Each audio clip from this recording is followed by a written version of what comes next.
Ahora podríamos entrar a la biblioteca para que podamos ver las salas con más detenimiento. Camilo, ¿y esta biblioteca qué capacidad tiene? En este momento tiene cabida para 80.000 volúmenes y tiene un margen de crecimiento de 10.000 volúmenes más. Camilo, ¿y aquí el sistema de ventilación es igual que en las aulas? Sí, aquí hay algunos aspectos específicos que tienen que ver con que estas salas de internet son mucho más anchas. Lo que sucede es que en el caso de estos espacios, el aire no circula de manera cruzada, entonces estos vidrios y estas rejillas lo que hacen es extraer de forma permanente, como si esto fuera una chimenea térmica, todo el aire de las salas. Está claro que los ahorros en términos de economía son muy fuertes cuando todos estos sistemas operan. Y pues al contrario de lo que podría parecer, no es que dificulten el proceso, simplemente si se tienen en cuenta desde el momento cero, claro, pueden entrar en armonía con el desarrollo de... Y es la mejor inversión a largo plazo, porque claro, efectivamente, como tú dices, no hay una sola luz encendida.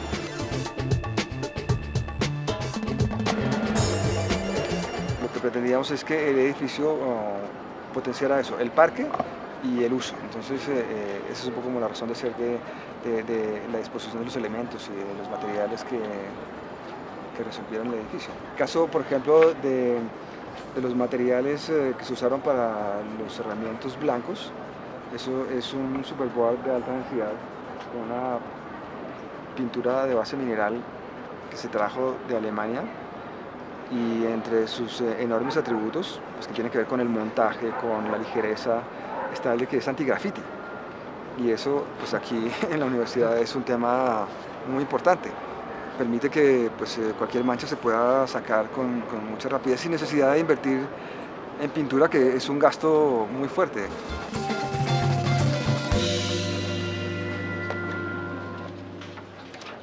Camilo, ¿y esta silla? Pues sí, deberías sentarte porque este es un detalle muy importante. Esta silla y en general el mobiliario, que pues ya lo veremos más adelante, estas sillas son importadas y son traídas específicamente para este edificio y para la Biblioteca Central. El objetivo es que las sillas, que son paradigmas del diseño en todos los sentidos, no solo funcional sino estético, se conviertan en un puente entre la información y el usuario. Es decir, que tú puedes estudiar sobre la silla en los libros, la puedes ver en los mejores edificios del mundo, pero te puedes sentar en ella. Estas son las sillas originales que fueron pues, compradas pues, con un gran esfuerzo de la universidad, pero que pues, obviamente se ha convertido en parte de toda esta especie de proyecto pedagógico. Yo lo había visto en los libros de Alvaralto, pero jamás me había sentado en una de ellas.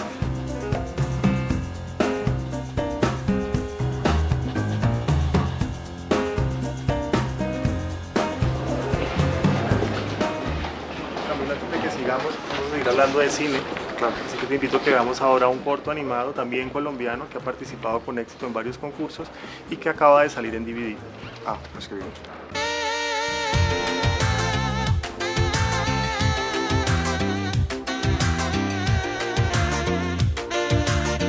Rojo Red es un cortometraje infantil que bueno, puede ser leído de muchas formas, pero que esencialmente en su historia cuenta un momento en la vida de Guillermino, quien a partir de que lo presionan mucho para que se pongan los zapatos, empieza a jalar los cordones de sus zapatos después de caerse un día en la calle y se da cuenta que a partir de los cordones puede deshilar el mundo. Empezamos a trabajar sobre una idea que leí en un libro de Michel Chion sobre David Lynch, que decía que David Lynch ponía en escena el tejido de la realidad. Y me pareció divertido que alguien se enredara en ese tejido, y claro, era la puesta en escena y bueno, otro montón de cosas. Entonces empezamos a hablar de eso y a construir un mundo alrededor del tejido de la realidad, y empezamos a ver cómo ese tejido de la realidad se expandía realmente a otro montón de cosas. No solamente era el tejido de la realidad, sino la trama de la película, que también hay, digamos, un tejido en la trama, el entramado de la pantalla del video. O sea, hay un montón de cosas que tienen que ver con este oficio que tenían relación con los tejidos, y nos pareció curioso y a la vez empezó a enriquecer la película. Permite un poco como un juego de tratar de elaborar casi un pensamiento anárquico sobre la sociedad.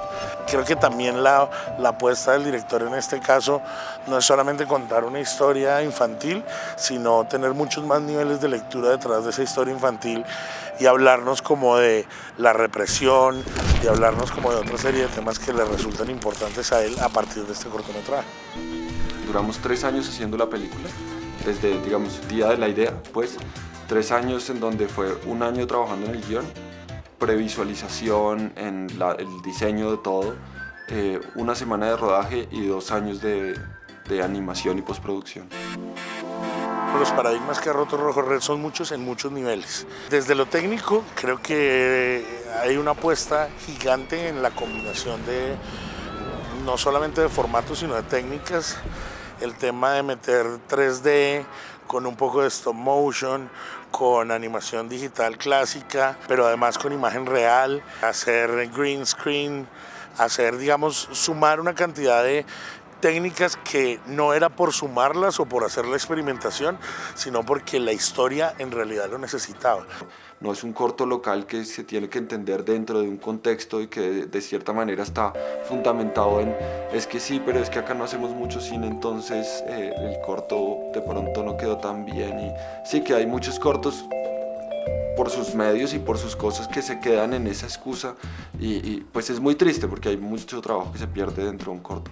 Justamente lo que nos propusimos nosotros fue no, lo que vamos a hacer es una película que pueda competir con cualquier película en el mundo y finalmente pues le tuvimos que echar mucho trabajo y mucho tiempo, pero lo logramos.